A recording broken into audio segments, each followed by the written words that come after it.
And you're gone. Hold on, and you're gone. Good afternoon, everybody. I'm Duke Robert Magnus. I'm from Kingdom of Calontir. Previously been in the Outlands for about 20 years.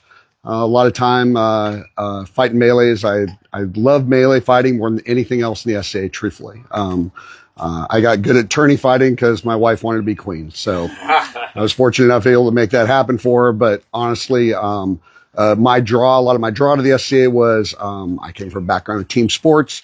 I love, winning as a team. And when I found that we could be out in a melee and you could take people who were brand new, whatever, they're not very good, and you could put them with a group and they felt excited and they had fun. And they got to be a part of a team. They could still be good. They could still be win together. That was awesome. So that was my draw. And, I thought, like I said, it started out in the Outlands. A lot of years fighting my friends in Aidenveld who weren't my friends when we started, and we hated each other, and now we're all close. But developed a really high level of hero fighting was the name of the game. So you mentioned the West. And so what I saw happen developing in when we were there in the Outlands is we had a lot of people who were spear gods. We'd hear that, right? We had the transition, 20 years ago from big melees of crush where everybody runs together, and we've got shields, and we got bridge battles that are 20 people deep, and it's just a mosh pit. And fast forward 5 years, and now today, this will happen this week at Pennsic. That's where we are.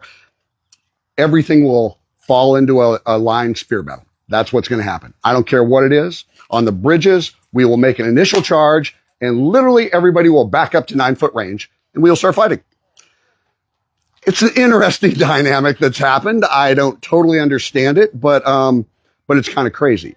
But it does mean that, so great. If you're a spear person, you can get out there and do stuff. And that's mostly what we fight. And that's all fine. And kind of what happens today in melee fighting, I talked about the team stuff at first. Well, we've kind of stopped training melees across the known world, truthfully. Example, Calontir has one melee practice a year. It's kind of crazy. You really can't get better at that. And in a lot of kingdoms, that's just kind of what's happened. And so today when I go fight melees, and if I'm not with, honestly, my family, which is my kids and squires and stuff that I've trained and worked with over the years, I'll step up the line and I have 5 people next to me on this side and 5 people next to me on that side. And not one of us is fighting together. We are all fighting an individual fight against these people out here. And that's great. I'm a good spearman. I can be effective. I can go out there and, I'll get mine, get a bunch. But the truth is, if I can get that guy next to me, whatever style he is fighting, to work with me, I am 100 times more effective and can kill people all over the place.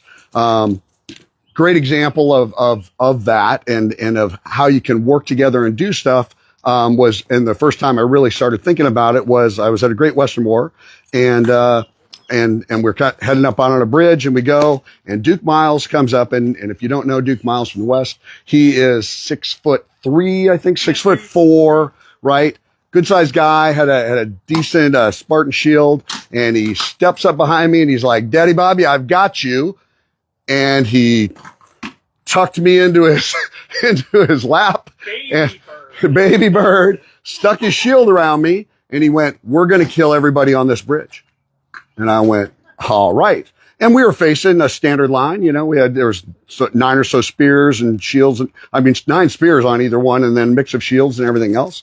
And literally, he just went second guy to the right, opened up his shield, and I threw and killed him. They threw back. Boom, he covers me, and we took a step. Next, kill 2, that one, covers me, and we took a step. We walked the entire bridge that way. And I was like, that was amazing. And it is. It's a great example how a shieldman can work very closely with a spearman. And I mean, there's no way I'd have done that on my own, right? I'd have eventually died, right? There was enough spears. I'm a good one, but I can only defend so much, and eventually I'm going to get killed. Just that addition of that support made all of the difference. Take that forward a little bit, right? When we go to a battle and you've got, you're out there and you have a spear and you have a shield and you have a glaive. What do? We tell all the shieldmen that are coming out, we want your job's just to stay alive. Just stay alive. Right? And so we send these poor people out there and they're like, I got a shield. I'm here. What do? I don't have any, with no thought of how can I actually help kill them? Or we go, no, your job's to kill them. And therefore we go out there and go, excellent. I'm going to now go kill him. And the shieldman charges the line and dies and doesn't do anything. Or whatever, the glaveman actually gets a kill and dies, or they don't, but none of it's done together. Right? So what this class is about really is being able to, first of all, hopefully when you get out there, gather the people with you, if they're not already part of a unit you're with, and start looking at the battlefield differently from a standpoint of going, and it doesn't really matter what size the battle is, in the end, from the point you stand, the 10 guys in front of you are all that matters. That's who you're fighting. And the 4 or 5 guys on either side, guys and girls on either side of you are who you've got to kill them. And if we can bring that together and start focusing on killing them together, it makes a complete difference. And where that comes in, and so let's ignore the 10. Let's say we got 10, but I've just got 3. You know, I've got me and I've got Song, and I don't remember your name. What's your name? Reverend. And Reverend. I've got the 3 of you. When you fight 2-stick, which is a ridiculous style for a melee, do you fight that in a melee? Okay, what do you fight in a melee? Sword and shield. Sword and shield. Song, you fight a shield or spear? Sword and shield. All right, so I got 2 sword and shield people with me, right? And I'm here. So the thought process really becomes, instead of, hey, we're going to go kill them, first off, how do we keep each other alive? That'd be the first thing, right? And so with a sword and shield, what can you guys do that will help keep us alive? What would you do? You just go out there and you kind of stand and waiting for a charge? No, you're going to charge them? What are you going to do? I mean, it depends on the situation. You're standing right next to me. We got 4 spears across from us. We've got 2 or 3 things. Any thoughts? Try to foul. Yeah. So it's kind of, you got 2 options here, right? One is, first of all, is to figure out we're going to work as a team and we want to kill each other, right? So how do we make ourselves better? First thing to think about is who's got the longest weapon, right? I have the spear. I should probably always be the killer. That's really what we should do, because we're at a 9-foot line battle. That's what's happening, right? And sending one of you out there charging is just an exposure and probably a loss of life for no reason. Okay, excellent. So in this case, I'm the spear. You guys are the shields. As the shields, really, you've got 2 things you can do to start off as far as defending me and keeping me alive. That is, you know, you're protecting me from, number 1, a charge decides to come and run me down. You guys should drop them before they get me, right? You're going to step forward and take a charge. That's what you would do. Great, that's all right. Well, let's say we don't have a charge and we're just fighting. Well, to make me more effective, well, if I have a spear here, and a spear over here, and it's me, and I have the 2 of you, come here. Yeah. So very simply, right? I'm just like this. So this is what we've got. Here we are. If I'm by myself, take a step back. I'm going to die. I'm going to die. That's what's really going to happen here. I might get 1, but there's no way for me to do anything. A very simple thing. I described Miles doing the whole mama bird thing. Mm-hmm. Well, here's a kicker about that. That doesn't work with Song doing that for me. I'm too tall, right? So she's going to put her shield. She can't cover me. Doesn't work. However, just as effective is you taking a half a step ahead of me. Yeah. And now, and you're his. Val can't kill me. Right. Also, you haven't gone too far that Branos has a free shot at you, right? You're not like really open. And so here, and you have him, or maybe you're taking a half a step over from me to give me room. Yeah. And then every time he throws back, you block for me. You got it. Right? Mm-hmm. So that's a simple thing where you're like, and the goal is, you're just like, we're going to keep these 5 left until we kill one. And we kill one and we go. Right? Okay. Right. That's just a simple example of what you can do if you're a shieldman, right? You're going to be in there. More advanced example would be that is, now I've got Branos in here. You guys hop out of there. Hop out. So now I have Branos next to me. And come here. And he's the shieldman. And I'm Song. And I have a spear for the first time in my life. And I'm at Pennsic. Right? So really, he's the strong guy in this one. You don't have to climb up. I'm just going to explain this, right? So sometimes your makeup isn't great that the person with the longest weapon is actually the best killer, right? The deal is they still are the best threat, though. So if I have Branos as a shieldman and I have a Glaveman, say, or anybody with a great weapon, whatever, let's just say that's my mix. Well, now the mix goes where I'm probably not going to be very effective on my own. And him just protecting me is not going to solve the problem. Somebody has to put a threat on them. And really the best way for a spearman to be just great is never only to throw at the other spearman when they're throwing somewhere else. You don't even have to be good, right? If you can just stand there with a spear and point it at them, and Branos takes 2 steps forward. He isn't even going all that way, right? He's just a distraction. That's it. They will turn, and all you do, you're going to throw straight forward. Done. Class we had the other day. Here we go. Straight ahead. It's very simple. Works well.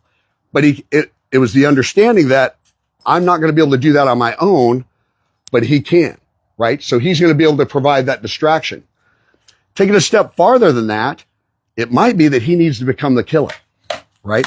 Let's say we are facing 3 spears and it's just us and we have 2 shields and we're not going to be able to do this because I'm a new spear. Well, okay, I present threat and my 2 shieldmen can just jump them because they have no support and they will kill them then is what happens. And most shieldmen, we get caught up in this thought, not realizing that, if you step past the point of their spears, it's like 2 steps and you're wasting spearmen, especially when they can't freaking move. They got a whole line behind them. They're stuck. Yeah, you can be the hero forever. And the good part is, as the person who doesn't have a lot of experience, all of a sudden those spears are like, they can't be this way anymore. They're blocking. Yeah. Guess and you're just, again, just killing as well that fast. So this is kind of my concept of, as we're thinking through stuff and when you get out there, is that, how can we make each other more effective really should be the thought process versus, great, how many do I get to kill now, right? Or how soon am I going to die might be the answer because I'm new and I'm not sure what the heck I'm doing and where do I want to do to be to get out there. So I think the start of that, though, is remember, if you're like, okay, it's us 3 and we're like, cannon hasn't blown off yet. Hey, let's talk. This is where you talk. And you're like, hey, you guys are the 2 strong shields. I don't know how to, I'm brand new at this. Understand what the benefits of each other are. Or, okay, you guys, I'm the strong spear. I really want you guys to cover my corners. You pick up 2 guys. I'll kill the guy in front of me and I'll kill those guys for you. Communication is really the key to the whole thing. You can talk about it beforehand. Even when we get up there, you don't go, hey, let's do this. Yeah. It's the guy on the left is my threat. Can you cover me? Can you cover me a little bit? I'm going to just tuck in. I'm going to tuck in behind you is what I'm going to do. And to be able to describe that. And it can be the spearman leading that conversation, or it can be anybody in the group. And it could the most experienced one would be the right one to be doing that, giving that instruction. And I could be tucked in here and he could be tucked in. He'd be like, okay, I'm going to step out. Give me a little room. And then it's like, okay, I'm going to step out. And then another spearman comes in. He gets 2-on-1. And then all of a sudden I'm maybe tucking back. Yeah. But it's that the continuous communication as we're going along. It's just way too often that we're just fighting superhero battles. I mean, it's best athlete. That's who we are. I'm the shield guy. I'm like, oh, I don't care about you. I want to go kill that spear. Exactly. Do you guys know Edward Gray? Do you know him? Big, tall Duke from the East. Wonderful person. Literally every time he steps out on the field with a shield, he's the threat to kill. He's the guy I got to kill. And I was talking about having brothers. If I had Ed next to me, I'd be like, all right, Ed, we're going to let you wreck this whole group. And as a spearman, I'm literally just going to set him up. I'm a target. Here we go. You guys look at me. I'm going to move all those spears. And he'll take 2 steps and go, crush, crush, crush, and come back, right? And he can do that because, he's experienced and it really is the threat at that point. And we want to use him. So how do we make him more effective? Put 2 of us together where that's good. That's a killing machine. And the deal is, you can go out and be a hero and get your 50 kills and we can lose the battle. Or you can fight together, take care of each other and freaking kill everybody and win the battle. And the number of times a small unit of people that work together change the entire course of battles is huge. I mean, it really happens all the time. Because most of the time what's happening is we're mostly untrained. We're kind of a mob. That's what it is. And so nobody's fighting together, right? I mean, honestly, I can go out and face 3 spears because they're actually not fighting together. it's not that big of a deal. They're still all up. They're shooting at the shieldman, right? You know, they're trying to kill the shieldman next to me. He can't get to him no matter what, right? Not even throwing at me. That happens all the time. But when you get up against a unit that is like, no, we're here to kill you all together, that's an entirely different thing. And all of a sudden, because of that discontinuity, they're not covering each other, they're not doing anything. It's actually pretty easy targets. And you can just roll through them, and all of a sudden you're exposing the whole line, and things are going good there.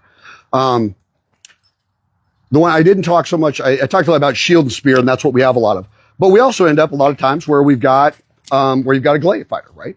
And so, I tell everybody, you know, I'm like, if you're going to fight melee, you should probably fight shield or spear. That's what you should do. That's my answer. However, and I say that because we end up in a 9-foot spear line. That's why I say that. It just is the ridiculous thing that it is today. And to the point of, it is so bad today, this happens quite regularly. You will have units charge at each other where a unit is all shields, and you're sitting there with all your spears and going, yeah, we're fucked. We're about to die here. And they'll stop at 9-foot range. And they don't have a spear. And they stop in front of you. And you look at them and you're in shock. You're just like, you're not coming? And they all tuck together. And then they'll take a step. And they'll take a step. No, absolutely, they die. Literally, I have stepped out when this happens, and I'll go, I got this. And I'll step out and I go, you should kill me now. That's what you should do. I'm a spearman. I'm 6 feet from you. You should just kill me. And they'll tuck together. All right, well, there was your lesson. And I'll lift my spear up and just go boink, boink, boink, boink. And I use that as an example, but it weirdly happens a lot. Lately, it's been a ton. But that's the level of training we're at, is really what's happened. We've got people around the world who, they're like, I get to go to Pennsic. We don't have a local melee practice. We don't do any of that. We're set. We're all going to make our same tabards, and we're going to look good. And we got our shields, and we've watched movies. So shield wall, be a part of the shield wall, get your shields. But they have no practical experience of that, right?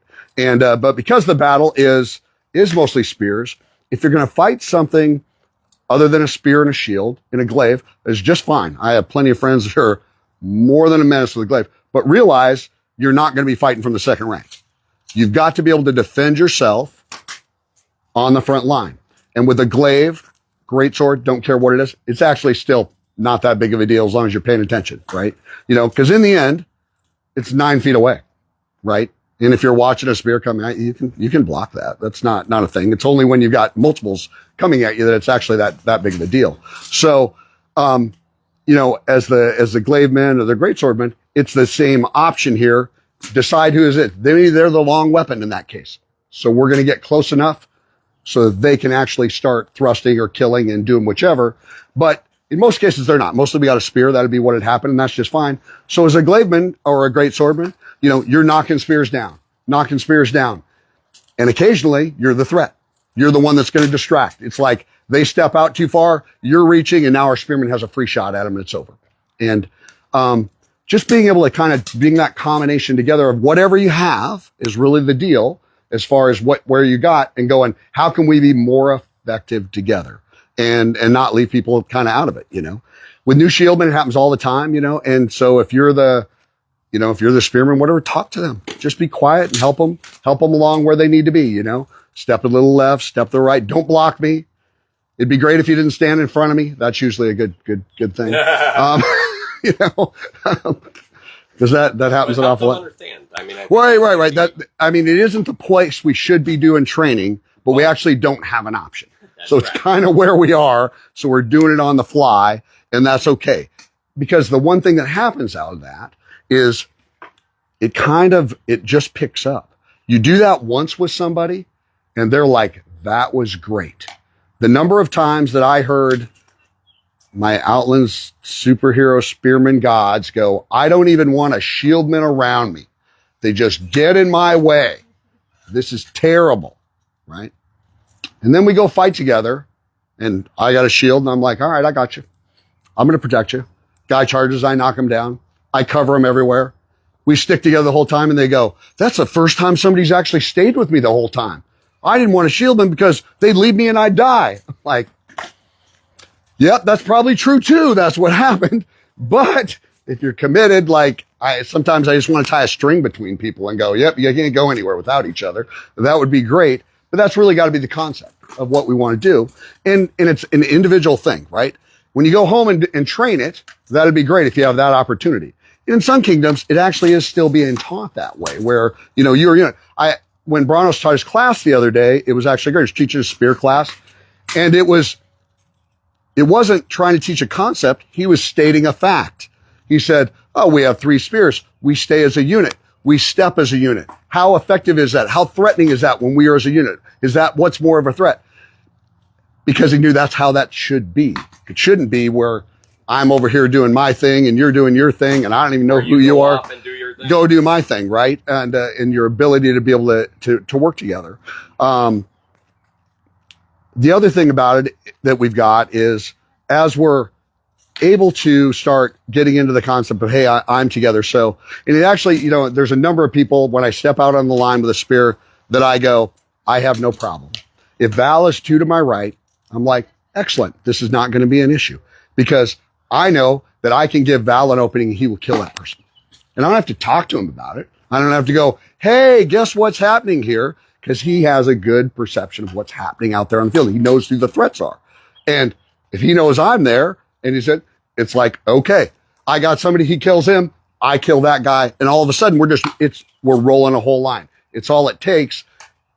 And it's way easier to kill the one guy to start the domino effect if you have people working together to do it.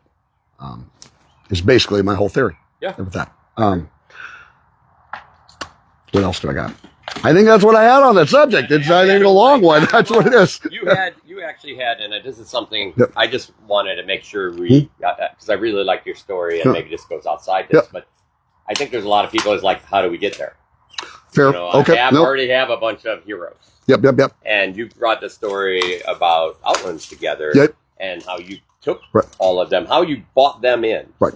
And we'll talk about how you buy it if they're not willing to buy in, Sure. how you still build from the base. Well, actually, right before that, you said, how do we get there? Yeah. So I did this class at Lily's, but we actually had fighting. We did it with fighting. And so what I did there, and this is a drill you can do at home. Doesn't require more than 3 on a side. It works great, but you can literally practice this easily, even with a small group.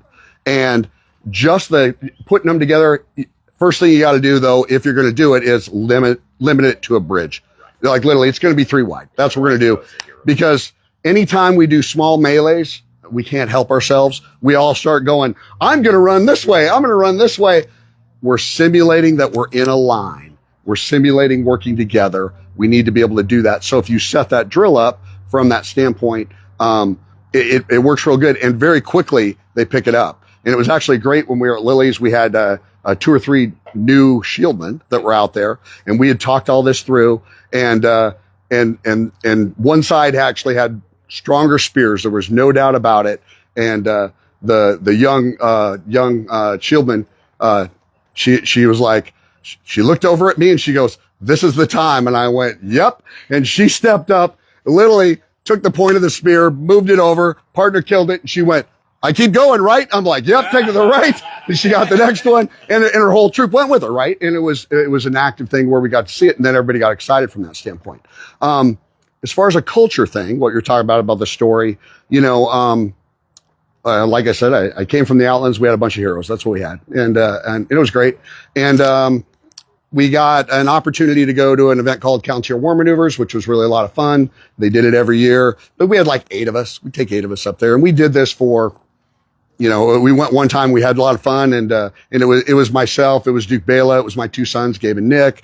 I think Ollie was with us, and Leroy, I think, was who it was. The original 8, John Marie was with us. So we went up, and it was we're just a fun unit, right?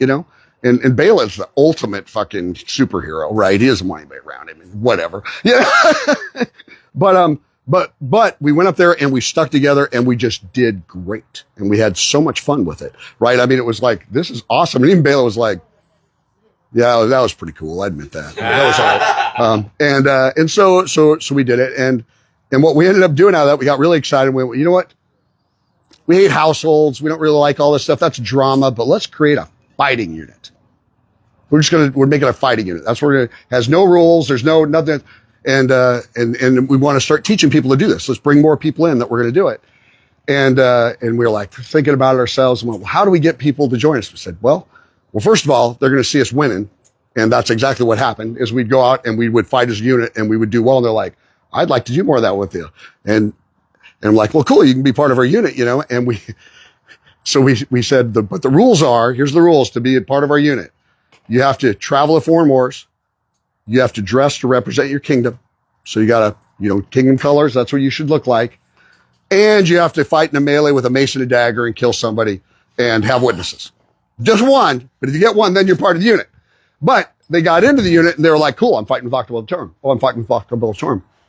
Well, they're fighting mace and dagger. Right? Well, no, just that one. But they were fighting everything and we started joining together. Well, in a 2-year period, that little 8-man group turned into 150 people from 5 kingdoms who were all like, we just want to fight together.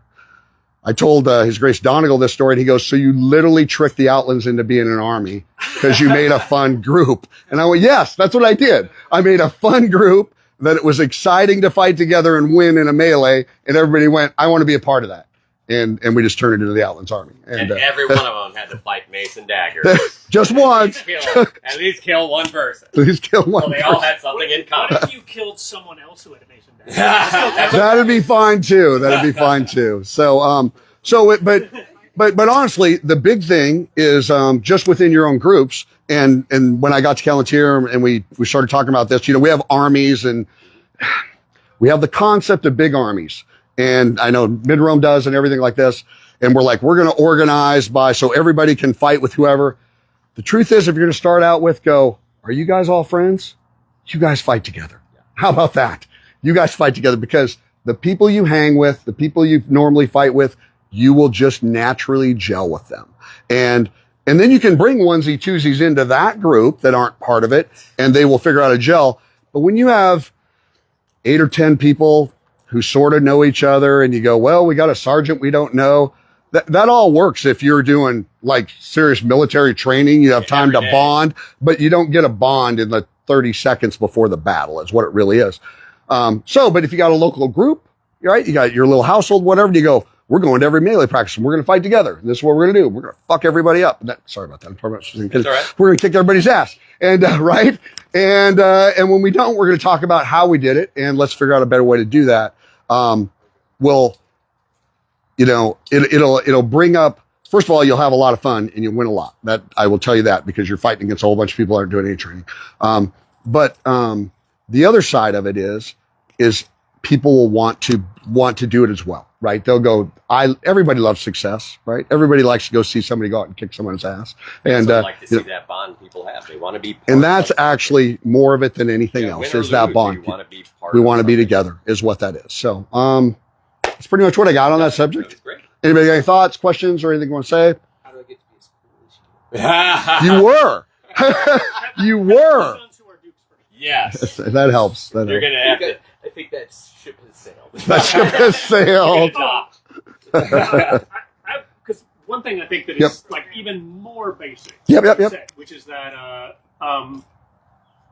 all melee is trying to get 2-on-1. Absolutely. Right? You don't 3, 4, 6, but like you have, and you don't even need to have 2 people attacking. If one person is watching them and the other person, like no one can divide their attention in half. No. Yes. Right? And so we had a drill called Toad in the Hole, which we did with shields. You could do it with anything, really. And you just have a line of column of 2s, and the one person's the toad. Okay. 2 people go out, kill the toad. Gotcha. Yeah, sure. Whoever kills the person is it. Right. Just keep running it. Sure. Well, I mean, we work hardcore, but you don't have to run it until you puke or anything. But like, what important thing is that like we would do it with everybody, with the dukes. It didn't matter. And you learn that any 2 shield people can kill any one person. Right. Right. All they have to do is have one person get in the way. Yep. And the other person gets a free shot. Yep. And then that extends out to the whole melee combat. Is that all you're trying to do is and you do it with 2-on-1s. Yep. With sex on 2. Absolutely. 2 units on 1 unit. Yep. You don't even need a big unit. You just need to divide the attention of the unit, and it falls apart. Yeah. So no, it's if people internalize that. That's the fundamental part of teamwork, right? That's it. That's literally my bar, is how bad it is. Yeah. I like when we talk about doing training and everything, my bar is to go, can I get these 2 people to stick together for the whole battle and fight together? If we do, if I can get those 2 and I can get a few other 2, we'll be ahead of the game, because we're not there. That's what it is. Yes, sir. So logistics for that. If this is, one of our 60 or 90-minute res battles. Sure. You and your person that you're trying to stay with the whole time are there. One of you dies. Yep. The other one does not die soon. Yep. What is the best approach? Just res, come back and find them? Up to the 2 of you, talk it out, right? So, in my case, like I spent all war last year fighting with my daughter, right? And so we'd have a res battle, and I died way more than she did. That's what it was at Gulf. And so, I'm just coming back where she is. That's what I'm going to do. And it doesn't always work out in the long battles. I mean, you end up separated and stuff, but it's more important that, okay, I lost my person. I'm going to grab another person, right? And that it's more the concept you go, I'm way better 2-on-1 than I am 1-on-many, right? That's really what it comes down to. And we've, we can do it with drills. We can do it. We have proved it more times than I can name. I finally, with the Outlands, we had a big war practice, and I went, okay, I'm going to show you the difference here of what's happening. And I took 5 of us on a bridge, right? That's what I had. I had 3 spears and I had 2 shields, and I put 60 across from us. And I said, okay, you got to kill us. How long does it take? Let's do this. Just lay on. And we killed them all 4 times. That's what they didn't do, right? That was what they didn't do. I finally went, groups of 3. I really went, what are you doing? There's 5 of us. Run us over. Numbers do mean something in this case, but they kept trying to come up and individually, it was like going, calling, when they out on the melee and somebody steps up and goes honorable combat. That was what they were trying to do. And I'm like, guys, let's get this straight. But, if you use your massive numbers, you're going to win, right? That's going to happen. However, if it's when we don't have massive numbers and it's an even fight, the unit that fights together is going to win every time. And they don't have to be better fighters. That's the more important part of it is, you can take 3 average spearmen, a competent commander there and a couple shields protecting them, and you can wreck house. I mean, it's just not a problem, so yep, go ahead. I think the other track, because when you were talking about the shield people who just get up to range and cut, right? They're taught, like, people are basic shield training of levy training. Yeah. Stick together with your friend. Yes. Right? That's not what it means. That's not what it means. Yeah, that's it. Fight together. Fight together. Just die together. Right. Exactly. Right? That's exactly. You actually have to recognize the spacing. Right. It matters, and safe huddling is not safety. It's the opposite of safety. I mean, the challenge is at that point, they really aren't aware enough of what you're doing in the battle, right? I mean, they just don't know, right? They, as far as they know, they were told to go and stand in this spot and hold it. Doing the thing they were told. Yeah, and they don't know what that means, and that's actually where we fail in our training from an Army standpoint. Is we go, okay, we've got a general and we got a company commander, and so we've got 30 people here and 33, but we never work on a drill that says, how are these 5 going to kill them? We never do that. We just go, okay, well, now we're off to war. Your sergeant will tell you what to do. Excellent. Here we go. Yeah, and then oftentimes we'll hear something like, hey, you're shield men, you're just there to cover. Oh, yeah. And it's, you're taking the possibly the fun away from them, Absolutely. But now they're like, okay, I'm just going to be here. Right. Yeah. And not, I'm going to be a killer. Yeah. I'm going to make it different. Yeah. It's the importance of them understanding that, every kill is all of us. We're doing this together, and it's going to switch depending on the situation of who does it, and that they're a part of that. Yeah. I get 2 sides of it. We do that. And then the other side is I get, the dukes that come out to go, I don't fight in very many melees. I'm here. I don't really know what to do. I'm just going to run over here and do this thing. I'm like, you could be an animal for us right here. if you didn't just go off on your own. Like, we can wreck everything with your skill here. And that's why I said, I have Brownos. Oh, guess what? We can kill all of you, and I don't have to be good. That's what we can do, you know, if I cover him and do the things we need to do there. So, okay. All right. Anybody else got a comment? That was awesome. Thank you all very much. Appreciate your time.